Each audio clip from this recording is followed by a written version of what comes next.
Today I am going to discuss about the next part of the life processes. Getting I hope first part आप लोगों को समझ आई होगी. Getting this is the second part. Types of autotrophic nutrition. मतलब क्या क्या types है autotrophic nutrition का. auto means self and trophic means nourishment.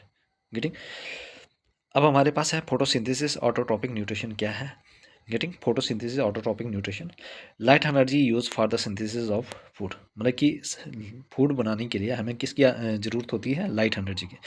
Getting the light energy use for the synthesis of food. जैसे आपके पास ग्रीन प्लांट्स है, cyanobacteria है, blue green अलगा. साइनोबैक्टीरिया मतलब ग्रीन प्लांट्स है, साइनोबैक्टीरिया का दूसरा नाम क्या है? ब्लू ग्रीन अलगा भी कहा जाता है. और euglena means single cell organism. तो टाइप्स ऑफ ये फोटोसिंथेटिक ऑटोट्रॉपिक न्यूट्रिशन परफॉर्म करता है. गेटिंग तो लाइट एनर्जी इनको चाहिए फूड प्रिपेयर करने के लिए. जैसे जितने ऑल द ग्रीन प्लांट्स आ गया, साइनोबैक्टीरिया मीन्स ब्लू ग्रीन अलगे और यूग्लिना सिंगल सेल ऑर्गेनिज्म. उसके बाद है chemosynthetic autotrophic nutrition. Chemo means chemical. Chemosynthetic autotrophic nutrition क्या है? Chemical energy use for the synthesis of food. अब यहाँ पे कीमो सिंथेटिक ऑटोट्रॉपिक न्यूट्रिशन में क्या होता है? केमिकल एनर्जी का यूज़ होता है for the synthesis of food. तो chemical energy use for the synthesis of food is called chemo synthetic autotrophic nutrition. इसकी एग्जांपल क्या है? Purple sulphur bacteria. क्या है इसकी एग्जांपल? Purple sulphur bacteria. तो पहले क्या था? Photosynthesis autotrophic nutrition light energy use for the synthesis of food. Green plant, cyanobacteria, blue green algae, euglena single cell organism. Chemosynthetic chemo means chemical autotrophic nutrition. Chemical energy use for the synthesis of food. Purple sulphur bacteria. Types of heterotrophic nutrition कौन कौन से हैं? Holozoic nutrition, saprotrophic nutrition और parasitic nutrition. ठीक है. Types of heterotrophic nutrition क्या है आपके पास? Autotrophic nutrition, photosynthetic autotrophic nutrition कौन कौन से थे आपके पास? फोटोसिंथेटिक ऑटोट्रॉपिक न्यूट्रिशन और कीमोसिंथेटिक ऑटोट्रॉपिक न्यूट्रिशन. ये भी हो गया. ये याद रखना, पर्पल सल्फर बैक्टीरिया क्या करता है? कीमोसिंथेटिक ऑटोट्रॉपिक न्यूट्रिशन परफॉर्म करता है. टाइप्स ऑफ हेटेरोट्रॉपिक न्यूट्रिशन कौन कौन से? Holozoic nutrition, saprotrophic nutrition, parasitic nutrition. याद रखना types of heterotrophic nutrition, holozoic nutrition, saprotrophic nutrition या सेप्टोफिटिक न्यूट्रिशन और पैरासिटिक न्यूट्रिशन. होलोजोइक न्यूट्रिशन क्या होता है? Organism fed by ingesting whole food. मतलब कि ऐसे ऑर्गेनिज्म जो क्या करता है? पूरा फूड को क्या कर देता है? इंजेस्ट कर देता है material. Getting food is digest and observe inside the body. ठीक है. फूड को पहले लिया जाता है, उसके बाद फिर उसको ऑब्जर्व किया जाता है बॉडी के थ्रू. ठीक. तो होलोजोइक न्यूट्रिशन इसमें क्या आता है? Human beings. होलोजोइक न्यूट्रिशन क्या है? Organism fed by ingesting whole food. ये क्या करता है? पूरा फूड को इंजेस्ट करता है ना. तो होलोजोइक न्यूट्रिशन में क्या होता है? Organism feed by ingesting whole food. ये क्या करता है? Organism feed by ingesting whole food. ये पूरा खाना पहले इंजेस्ट करता, ले लेता है मटेरियल. फूड इज डाइजेस्टेड, उसके बाद फूड को डाइजेस्ट करता है and absorb inside the animal body. और उसके बाद ये क्या करता है? एनिमल बॉडी के अंदर ये इंजेस्ट होता है, एब्जॉर्ब होता है. एग्जाम्पल क्या है? ह्यूमन बींग्स है. ह्यूमन बींग्स में आगे जैसे हार्बीवर्स है, काऊ, गोट और डियर. कार्निवर्स है, लाइन, टाइगर और ईगल. ओमनीवर्स है, डॉग, पैरट, क्रो और human. I hope everybody clear. Any person any doubt please ask in the comment section. Getting तो ये चीज़ आपने नोट करनी है. Getting very very important. Getting any person any doubt please ask in the comment section. Getting now move to the next page. हमारे पास जैसे unicellular organism है for amoeba और पैरामीशियम है ना. यूनिसेलुलर ऑर्गेनिज्म कौन कौन से? अमोबा और पैरामीशियम जैसे. गेटिंग अब सेप्रोफिटिक न्यूट्रिशन आ गया आपके पास. कौन सा nutrition? Saprophytic nutrition. Saprotrophic nutrition भी कहा जाता है ना. Organic feed on dead and decaying matter. जो डेड और डिकेइंग मैटर के ऊपर क्या करते हैं? फीड करते हैं. उसको कहा जाता है saprophytic nutrition. Organic feed on dead and decaying matter. जैसे और डिकम्पोजर, जो भी डिकम्पोजर है वो क्या है? सेप्रोट्रॉपिक न्यूट्रिशन परफॉर्म करते हैं. तो organic feed on dead and decaying matter, all decomposer. Food is digested externally and then nutrients are observe. यहाँ पे जो फूड होता है वो एक्सटर्नली डाइजेस्ट होता है, उसके बाद न्यूट्रंस को ऑब्जर्व होते हैं. याद रखना. तो फूड इज डाइजेस्ट एक्सटर्नली. हमारे में क्या होता है? ह्यूमन बींग में इंटरनली डाइजेस्ट होता है. गेटिंग तो saprotrophic nutrition organic feed on dead and decaying matter. मतलब ऑर्गेनिज्म है वो किसके ऊपर फीड करता है? डेड एंड डिकेइंग मैटर के और डिकम्पोजर. इसमें जितने भी डिकम्पोजर वो आ जाते हैं. Food is digest externally and then nutrients are absorb हो जाता है. गेटिंग सेप्रोट्रॉप्स या saprophytes. Most of the fungi इसमें बहुत, मतलब पूरे जो भी फंजे है वो इसमें इन्वॉल्व है. ब्रेड मोल्ड आ गया है ना, जिसको कहा जाता है राइजोपस. गेटिंग और मशरूम ईस्ट. ठीक है, some bacteria for E coli. ठीक है, तो ये कौन सा न्यूट्रिशन परफॉर्म करता है, सेप्रोफिटिक। ई कोलाई मतलब कि जो भी आपके पास बैक्टीरिया है, मशरूम आ गया, ईस्ट आ गया, ब्रेड मोड मीन राजोपस, और most of the fungi. Getting any person any doubt, ये याद रखना, most of the fungi, bread mould means Rhizopus, mushroom, yeast और some bacteria, E coli. Parasitic nutrition, organ drive nutrition from plants, मतलब organism क्या करता है, अपने nutrition कहाँ से लेता है, प्लांट से और animals, without killing them. Getting, तो पैरासिटिक न्यूट्रिशन क्या है, organism drive nutrition from plants. Parasitic nutrition में क्या होता है, ऐसे organism drive nutrition from plants और एनिमल्स। ऑर्गेनिज्म क्या करता है, अपने न्यूट्रिशन कहाँ से लेता है, प्लांट्स और एनिमल्स में, विदाउट किलिंग दैम, बिना उसे मारे, मतलब कि उन पे क्या करता है, वो फीड करता है। Obtain nutrition by living on और इनसाइड द होस्ट, ये क्या करता है, अपना जो भी न्यूट्रिशन वो ऑब्टेन करता है या उसके ऊपर रहता है, या और इनसाइड द होस्ट। फॉर जैसे टेप वर्म हो गया, लाइस आ गया है ना, ticks, leech, ascariasis. Getting, plants में कसकुटा है ना, अमर बेल भी कहा जाता है ना। नॉन ग्रीन प्लांट्स होता है, क्लोरोफिल एब्सेंट होता है, पैरासिटिक प्लांट्स होता है। तो पैरासिटिक न्यूट्रिशन क्या होता है, organism drive nutrition from plants, मतलब ऐसे ऑर्गेनिज्म जो क्या करता है, अपने न्यूट्रिशन कहाँ से लाता है, प्लांट से। तो organism drive nutrition from plants और एनिमल्स, जो प्लांट्स और एनिमल्स से अपना न्यूट्रिशन लेता है without killing them. Obtain nutrition by living on और इनसाइड द होस्ट। कौन कौन सी एग्जाम्पल है, टेपवर्म है, लाइस है, टिक्स, लीच, अस्कैरियासिस। प्लांट्स में क्या, जैसे कसकुटा है जिसके आमर बेल भी कहा जाता है, नॉन ग्रीन प्लांट्स है, क्लोरोफिल एब्सेंट है, parasitic plants. Getting, I hope everyone. अब हमारे पास है फोटोसिंथेसिस ऑटोट्रॉपिक न्यूट्रिशन प्लांट्स में क्या आता है, ये types of autotrophic nutrition in which organism produces या prepare their own food by utilizing light energy. मतलब कि ऐसे इस टाइप्स ऑफ न्यूट्रिशन जिसमें प्लांट्स क्या करता है, लाइट एनर्जी का यूज़ करता है, क्या करने के लिए, खाना तैयार करने के लिए।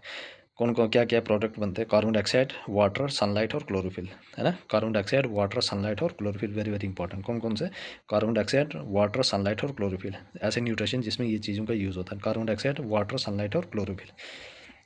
Getting,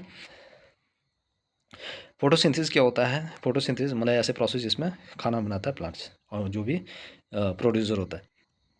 does it occur in all plants, क्या ये हर प्लांट्स में होता है, no, only green parts of the plant, ये सिर्फ जिसमें ग्रीन प्लांट्स होता है प्लांट्स का, उसी में फोटोसिंथेसिस होती है, जिसमें क्लोरोफिल होता है। क्लोरोफिल मीन्स ग्रीन पिगमेंट्स, है ना, क्लोरोफिल जिसमें ग्रीन पिगमेंट्स होगा। गेटिंग, तो present in the chloroplast of the cell, है ना। Chlorophyll containing plants, chlorophyll containing parts of the plant, जिसमें chlorophyll containing parts of the plants होता है, green pigments, present in the chloroplast of the cell, ये किस में होता है, क्लोरोप्लास्ट ऑफ द सेल। तो हर एक प्लांट्स में होता है जिसमें ग्रीन पिगमेंट्स पाया जाता है। अब इसके कुछ पार्ट्स होते हैं ना, जैसे आपके लीव्स, है ना, अपर डर्मिस आ गया, है ना, मिजोफिल ऑफ द लीव्स आ गया, है ना, lower epidermis, upper epidermis, mesophyll of the leave और लोअर एपिडर्मिस। मिजोफिल में क्या होता है, बहुत सारे ज़्यादा फोटोसिंथेसिस होते हैं ना, large amount of photosynthesis occur. ठीक है, which part of the leaves large number of photosynthesis occur, that is mesophyll of the leave. याद रखना, अपर एपिडर्मिस होता है, फिर मिजोफिल ऑफ द लीव होता है, फिर लोअर एपिडर्मिस होता है। और इसमें कुछ सेल होते हैं, इलॉन्गेटेड सेल, जिसको कहा जाता है पिलर लाइक सेल। याद रखना, इलॉन्गेटेड मतलब बहुत बड़े बड़े सेल होते हैं, elongated cell, leak, pillar like cell. ठीक है, पैलिसेड पैरेनकाइमा, पैलिसेड पैरेनकाइमा, और जो सर्कुलर ब्राउन कलर सेल होता है जिसको कहा जाता है स्पॉन्जी पैरेनकाइमा। याद रखना, इलॉन्गेटेड सेल को कहा जाता है palisade parenchyma, elongated cell also called played palisade parenchyma, जो भी इलॉन्गेटेड सेल होते हैं या आपके पास पिलर लाइक सेल होते हैं। कौन कौन से सेल, इलॉन्गेटेड सेल या पिलर लाइक सेल, जिसको कहा जाता है पैलिसेड पैरेनकाइमा, या सर्कुलर ब्राउन कलर सेल होते हैं जिसको कहा जाता है spongy parenchyma. Circular brown seller जिसको कहा जाता है सेलर स्पॉन्जी पैरेनकाइमा। सबसे ज़्यादा फोटोसिंथेसिस किसमें होते हैं, mesophyll of the leaf. I hope everybody clear. Now move to the next page.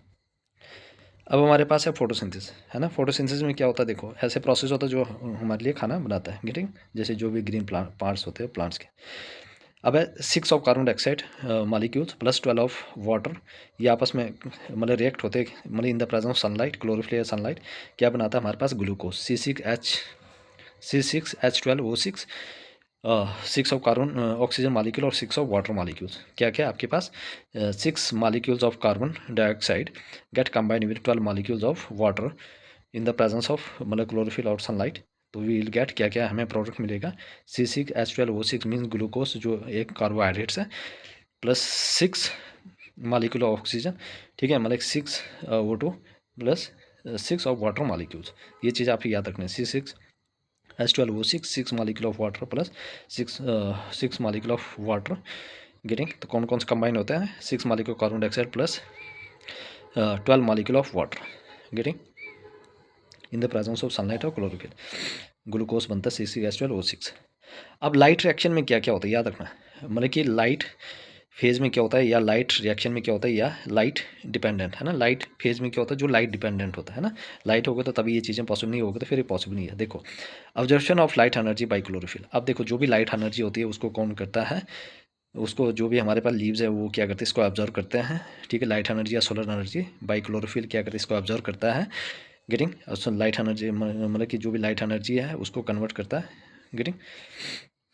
Conversion of light energy to chemical energy. अब जो भी लाइट एनर्जी होती है सेकंड स्टेज में क्या होता है, जो भी लाइट एनर्जी होती है उसको कन्वर्ट किया जाता है केमिकल एनर्जी, मींस ATP के फॉर्म में, ठीक है।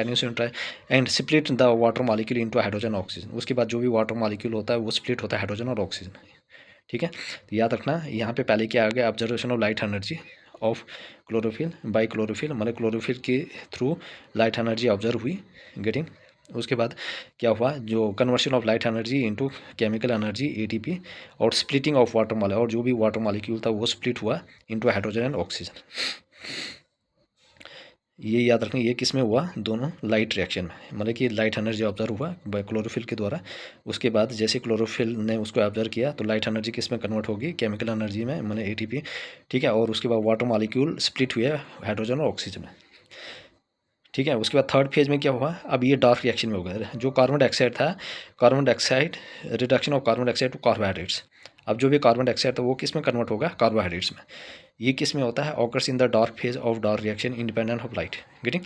तो ये किस में होता है, डार्क फेज में या डार्क रिएक्शन में, मतलब कि इसको लाइट की जरूरत नहीं होती, ये दोनों में, दिन को भी हो सकता है रात को भी हो सकता है गेटिंग। तो ये लाइट इंडिपेंडेंट है। तो reduction of carbon dioxide to carbohydrates, ये कब होता है, during the dark reaction getting, dark phase में। तो reduction of carbon dioxide to carbohydrates occur in the dark phase और dark reaction means independent of light, इसको लाइट की जरूरत नहीं होती है। It occurs in both the time day as well as night, no need of light, मतलब कि light independent होता है, ये याद रखना गेटिंग। तो डार्क फेज में वो दोनों जो रिएक्शन थी वो लाइट फेज में था गेटिंग। फोटोसिंथेसिस ऑफ वाटर, अब यहाँ पे क्या होता है, वाटर मॉलिक्यूल ब्रेकडाउन होता है हाइड्रोजन और ऑक्सीजन में। अब जो भी प्लांट्स है वो डायरेक्टली क्या करता है, नाइट्रोजन को नहीं फिक्स नहीं कर सकता है, इसलिए नाइट्रोजन फिक्सन बैक्टीरिया होता है getting.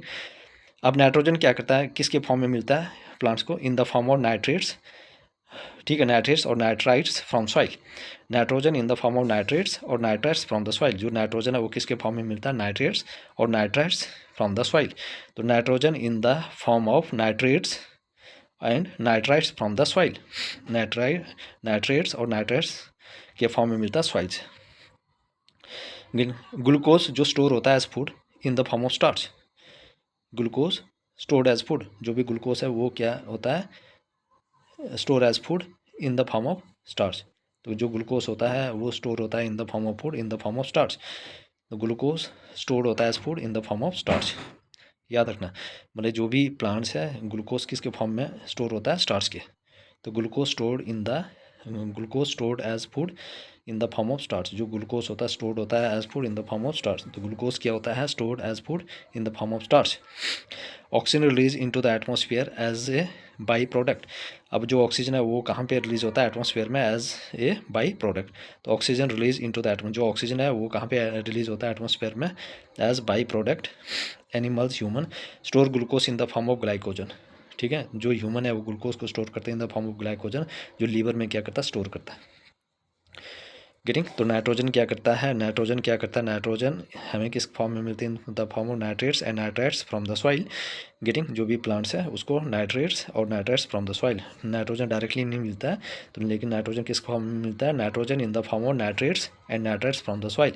Glucose stored as food, जो ग्लूकोज है वो स्टोर किया जाता है as a food in the form of starch plants में। Oxygen released as a by product into the atmosphere, है ना, release into the atmosphere as a by product. जो ऑक्सीजन है वो रिलीज होता है as a by product in the atmosphere. Animals human में क्या होता है, जो ग्लूकोज स्टोर होता है, ठीक है, in the form of glycogen, और कहाँ पे स्टोर होता है, लीवर में। Very very important getting any person any doubt please ask me in the comment section. Please everybody subscribe my channel. देखो इतने लोग देख रहे हैं लेकिन सब्सक्राइब 1 या 2 बड़ी मुश्किल से कर रहे हैं। देखो आप लोगों के लिए इतना अच्छा कंटेंट लेकर आ रहा हूँ, फिर भी आप लोग देखो जहाँ पे आप लोगों को पे करना पड़ता है वहाँ पे और मटेरियल भी इतना सही नहीं होता है, फिर भी आप लोग वहाँ पे सब्सक्राइब करते हो। गेटिंग देखो आपकी सब्सक्राइब करने मुझे एक बूस्ट मिलता है कि आपके लिए मैं कंटिन्यू लेक्चर लेकर आऊँ और सब्जेक्ट और जो भी सिलेबस है वो टाइम बाउंड मैनर में कंप्लीट करो। गेटिंग ताकि आपका भी बेनिफिट होगा। गेटिंग आपके मतलब कि किसी एग्जाम को क्रैक कर पाए। Getting I hope please everybody subscribe my channel, like share and comment also. Any person any doubt please ask me in the comment section. Getting this is the second lecture. इसके और lecture आएंगे, ठीक है। और ये मैं सारा पूरी तरह से कंप्लीट करो तो आपको कहीं और पढ़ने की ज़रूरत नहीं है, और से पढ़ने की ज़रूरत नहीं है। आई होप एवरीबॉडी के लिए।